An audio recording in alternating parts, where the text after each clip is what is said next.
Hi there, everybody. It's a pleasure for you to all come here to see me.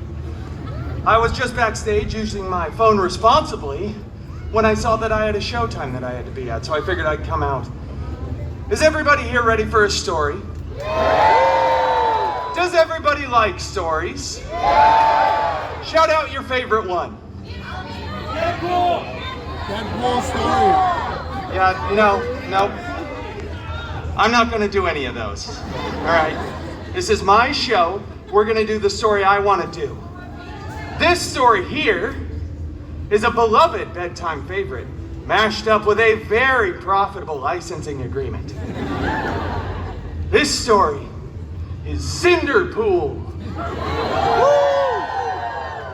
Nice. I love you too, random person. This book isn't real. There we go. Look at this picture right there. Isn't that cute? Oh, that's me and Wolvie. Once upon a time. You know, it just doesn't work when I do it by myself. We should all say those words together. Ready? Wait for me to cue it. Follow the instructions. Come on. 1, 2, 3. Once upon a time. You see what happens when you follow directions? Once upon a time, Cinderpool lived in a big mansion with his step professor and step mutants. The biggest step mutant, Colossus, was always very bossy and making up silly rules like stop putting your initials on other people's leftovers in the fridge, and for the love of Feige, stop hanging your underwear from the ceiling fan. What is wrong with you? Why do The other step mutant, Negasonic Teenage Warhead, yeah, she is cool. She was always texting and rolling her eyes. So Gen Z. Both of these step mutants were very jealous because Cinderpool had a much larger fan base. One day, an expendable extra went running in front of the mansion screaming King Thanos was going to have the biggest battle of Phase 3. Yeah, and we all know that was the last good phase. Cinderpool desperately wanted to go to the big battle, but Colossus said, "No.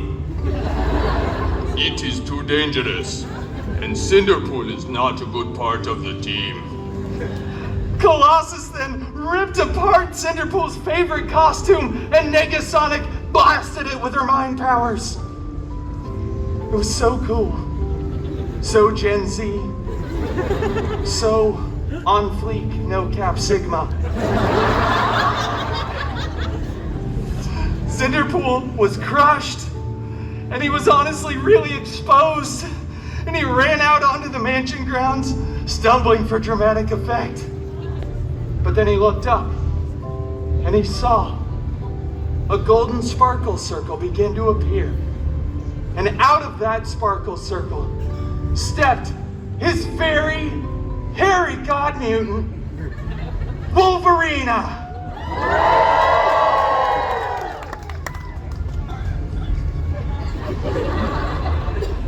Shut up, Bob. Cinderpool looked at Wolverine and said, "Please, fairy god mutant, I desperately want to go to the big battle, but my step mutants destroyed my costume." Stop whining. Go get another one. Okay, he's a little more Australian when I do it. Cinderpool ran to the wardrobe department, grabbed a new, freshly laundered costume, put it on, and sprinted to the big battle. He was late because he had to stop and pay off some unpaid parking tickets. Los Angeles parking is absurd. But when he got there, the Avengers were winning. Captain America looked so cool. He looked around for his god mutant Wolverine, who was not there because Disney hadn't purchased the IP yet. But Cinderpool did notice that as the aliens were running away, on the stairs of their ship was a single glove It was beautiful. Gold encrusted with jewels. I think there were 6 of them, but that's not really important. And Cinderpool said, I wonder who this fits, and put it on. Uh-oh. Wait for the rest of the story. After some buzzing, whirring, and clicking, that glove was a perfect fit.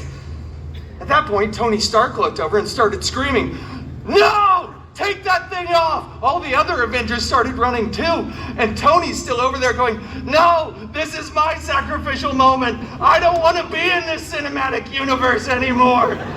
Do not snap!" So of course, Cinderpool snapped. Both figuratively and mentally. Like, it's a whole big thing. Cinderpool snaps all the time. The physical snap, the mental snap. It's a big thing. People were disappearing, reappearing everywhere. It was very expensive for the VFX department. And eventually, Cinderpool stopped. Everybody was back. Except for the people that talk at the movie theaters. We didn't really want them to show up. They always ruin it. Cinderpool was the big hero. And at that point, all the Avengers tackled Cinderpool to the ground, ripped the glove off of his hand, and blah, blah, blah. They remade the movie years later. Tony Stark gets to be the big hero, and it becomes the most profitable film in the Feige universe, the FCU. Did I add a letter in that? But it was okay, because Cinderpool went on to start his own film franchise, which will create a trilogy of movies that will break box office records. Right. And then they will invite Cinderpool back to the Avengers Endgame 2. Electric Boogaloo. Yeah. That, my friends, is the end game. See what I did there? It's a whole thing. All right, now I gotta be done with this story time. I need to go backstage and read some more comments from the Instagram videos from yesterday. But you have all been wonderful. Thank you so much for joining me here for Story Time with Deadpool. Thank you so much. You're a wonderful crowd, most of you. Some of you not so much.